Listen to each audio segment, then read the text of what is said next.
The story begins with a wealthy boy named Tommy, the heir to a large construction company who lives in a mansion and lacks human warmth due to his parents' frequent absences. His comfort comes from his nanny, Helena, a woman in her early 30s with soft brown hair. One morning, Tommy, who is 10 years old, notices a bruise on Helena's arm. When he asks about it, she quickly covers the mark and dismisses it as a minor bump. However, this isn't the first time he's seen bruises on her. He had previously seen them on her neck and leg that same week. Troubled by this, Tommy is unable to sleep and decides to research domestic violence on his tablet.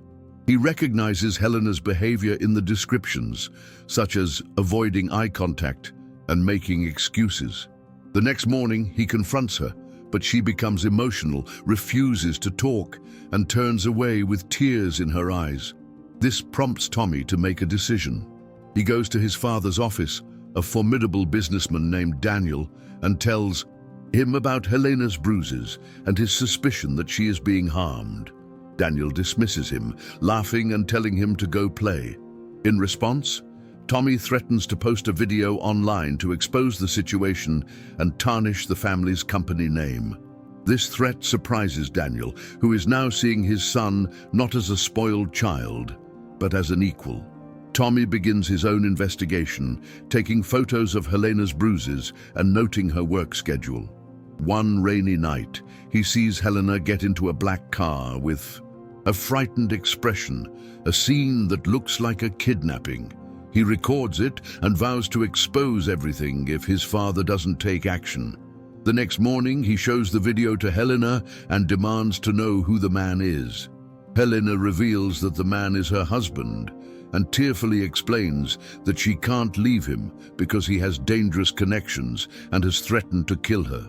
Tommy decides to confront his father again at dinner, asking him if he would let his own wife be abused. Daniel becomes angry, telling Tommy that Helena's problems are her own and not the family's concern.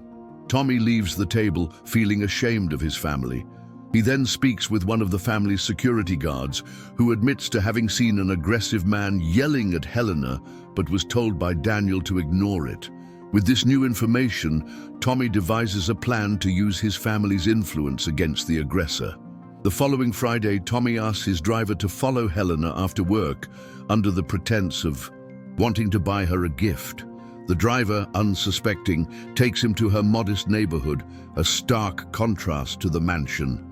There, Tommy sees Helena enter her home, followed by the man from the black car, who slams the door violently.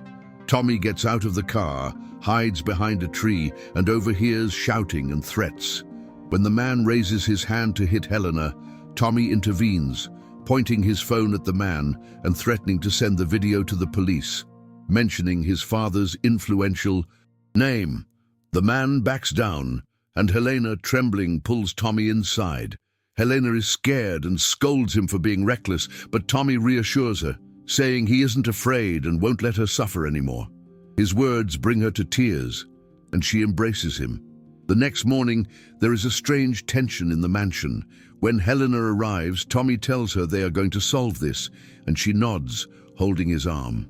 Meanwhile, Daniel is in his office when Tommy enters, holding his phone. He shows his father the video of Helena's husband threatening them both. Daniel, surprised, accuses Tommy of blackmail, but Tommy clarifies that he is trying to make his father see a woman in need of help, a woman who is his family. Daniel dismisses her as an employee, but Tommy's anger boils over as he declares that Helena is his family, the one who raised him. He threatens to expose the company online for supporting domestic violence through inaction.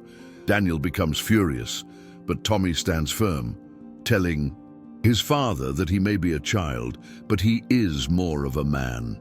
Later that day, Tommy creates an anonymous social media account and posts the video with the caption, "She cares for the children of the rich, but who cares for her?" The video goes viral, leading to public outrage and media attention surrounding the company. Daniel, unable to control the crisis, tells Tommy that he has won and that he has arranged for lawyers, a protective order, and security for Helena. When Tommy asks if he is doing this out of genuine concern or fear of losing money, Daniel admits it's a bit of both, but acknowledges that Tommy has taught him a valuable lesson. Some things are worth more than money. Helena is moved to a safe location, and her ex-husband flees. The company announces a new social project aimed at helping victims of domestic violence. The story of a 10-year-old boy who stood up to his father to protect his nanny becomes a national sensation. Tommy doesn't boast about his actions, but uses his social media platform to share the stories of other women who have experienced similar situations. One afternoon, he is in the garden packing up donations for a shelter when his father, Daniel, appears without a tie. They have a rare, heartfelt moment where Daniel reveals that he had bought Tommy a teddy bear when he was born, but never had time to give it to him. He symbolically places the bear in the donation box. Later that evening, the company officially inaugurates the Project Helena, a support institute for women experiencing domestic violence. At the ceremony, Helena gives a moving speech, thanking the child who taught her that pain does not have to be one's destiny. Tommy watches from the audience, and his father holds his hand, a gesture of newfound connection. That night, Tommy visits Helena and gives her a letter he wrote for a school assignment, thanking her for teaching him what real love is and telling her that when he grows up, he wants to be just like her, strong, true, and never invisible.